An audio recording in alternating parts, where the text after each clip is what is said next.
is crazy. Hey guys, welcome to Clark's Automotive Review. My name is Harrison Clark, and I'm here with, what's your first name? Paul. With Paul. All right, Paul, thanks for letting us review your car. What do you have? Well, I've got a 1966 Chevelle Super Sport. It's a true 138 car, big block, 325 horse, 4-speed. It's got a posi traction rear end.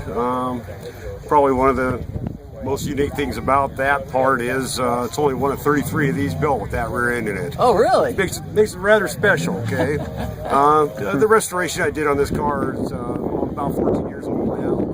I tried to put the car as actually stock as I possibly could, and it's real close to that right now. I see you have like every option in there. Yeah, it's got a couple neat ones. It's got the factory gauges, it's got factory clock, it's got the lighting option. It's also got a tilt steering wheel in it, which is real hard to come by in these cars. Yeah, interesting. Yeah. Well, it's fantastic. I love the color on it. Now, when you did was that the original color? Yes, it is. Yeah, marina blue, and then the interior is bright blue. Oh, I see. Okay. Well, it's really nice. Thank you for taking some time out of your day and letting us review your car. Nice chatting with you. Okay, nice chatting with you. All right, guys, like this video if you like what you saw. Subscribe if you'd like to see more. My name's Harrison, and of course, I'll see you next week. Yeah, 5 o'clock. Oh, let's just. Hey, you want to take a drive?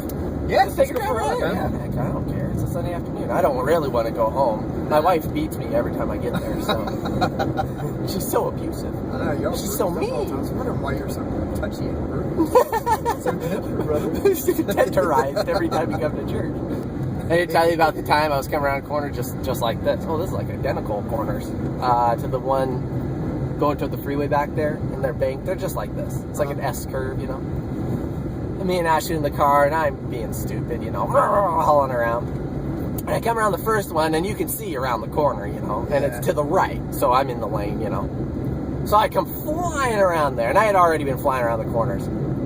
And I come around the second one, it's blind, you know, it's to the left, but it's completely blind, and I thought, I'm gonna play it smart. So I just went regular speed, you know, slowed down, went around it like all the other cars. I was slightly going over the yellow line, because there's a really sharp turn. Right. And a cop comes around the other way. Oh, man. And I'm like, oh, good thing about speeding, you know. Oh, he whips around, he pulls me over. And I'm like, oh, man. So I was like, well, I know I wasn't speeding, you know. Well, first I pull over, and I roll down the window, and I'm getting my stuff, and I'm like, oh, man, just burnt rubber just on it's in the air. I'm like, I am so screwed, you know. But he didn't catch me. He didn't see me do anything, you know. So I guess I'm sure he was like, oh, this kid, you know. He like crossed over the yellow line back there. And I'm like, yeah.